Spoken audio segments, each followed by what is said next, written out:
Assalamualaikum warahmatullahi wabarakatuh. Perkenalkan, nama saya Liza Almunawara, NPM A1L081023, Prodi Bimbingan dan Konseling, mata kuliah Profesi BK.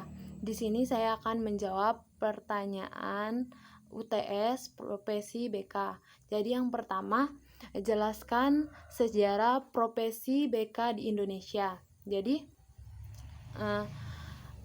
terkait dengan profesi BK, menurut Permendiknas nomor 27 tahun 2008 tentang kualifikasi akademik dan standar kompetensi profesi konselor, mensyaratkan pesertanya memiliki kualifikasi akademik di bidang kualifikasi akademik pendidikan sarjana atau S1 dalam bidang bimbingan dan konseling. Hal ini menegaskan bahwa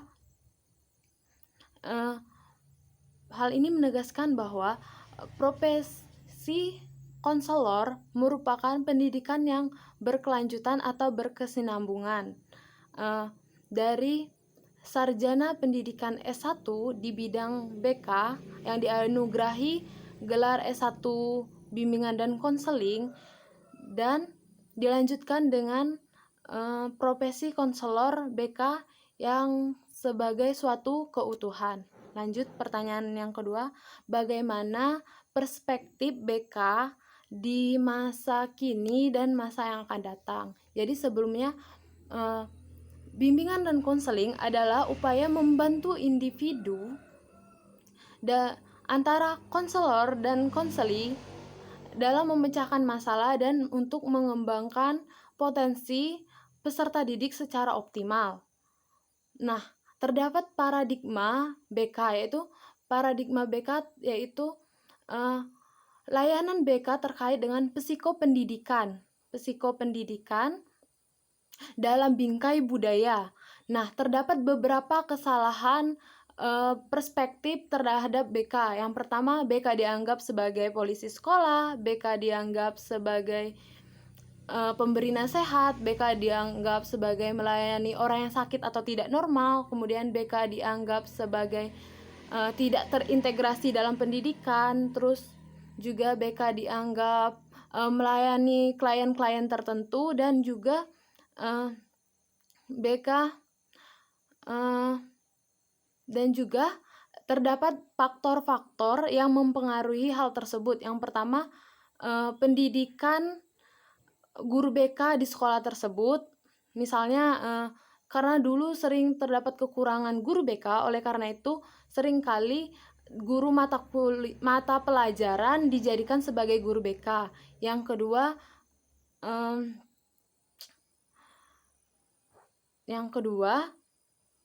kurangnya pemahaman peserta didik tentang BK, dan juga kurangnya pemahaman guru terhadap BK serta program BK serta tidak terintegrasi terhadap pendidikan. Lanjut yang ketiga, jelaskan peran dan nilai-nilai pribadi konseli. Jadi peran pribadi konseli yang pertama yaitu memiliki komitmen yang cukup kuat dalam mengamalkan nilai-nilai keagamaan terhadap Tuhan Yang Maha Esa. Yang kedua, menghargai dan menghormati sesama manusia. Yang ketiga, dapat berkomunikasi secara positif terhadap lingkungannya atau social relationship, baik dengan saudara, kerabat, maupun dengan teman-temannya. Memiliki sikap yang positif dan respect terhadap diri sendiri dan orang lain, mampu mengambil keputusan, mampu memecahkan masalah, baik itu secara internal maupun eksternal, dan juga mampu melakukan pilihan secara baik. Yang lanjut, yang keempat, sebutkan peran dan nilai-nilai pribadi konselor. Jadi, peran dan nilai pribadi konselor yaitu yang pertama, sifat kepribadian konselor. Jadi seorang konselor itu harus intelijen, memiliki minat kerjasama, dan juga mampu bersikap dengan luas. Yang kedua yaitu kepribadian konselor menghargai dan menjunjung tinggi nilai-nilai kemanusiaan. Yang ketiga, konselor menjunjung tinggi harkat dan martabat manusia. Yang keempat, konselor menunjukkan integritas kepribadian yang kuat.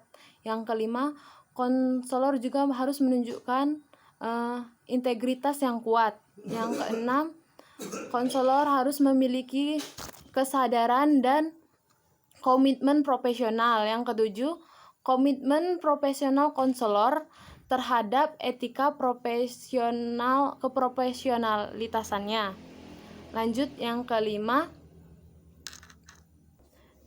jelaskan hubungan kerjasama antara anggota profesi dan teman sejawat dan berikan contohnya. Baiklah, dari dalam ayat 7 Kode Etik Guru disebutkan bahwa guru memelihara hubungan seprofesi, semangat kekeluargaan, dan kesetiakawanan sosial.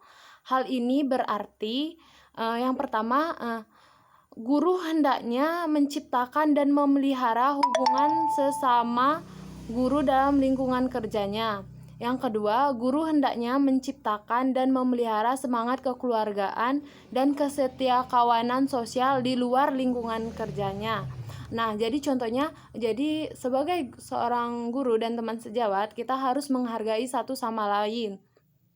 Sebagai anggota guru atau satu profesi. Yang kedua yaitu membantu dalam hal pekerjaan secara profesional. Baiklah, itulah jawaban dari saya.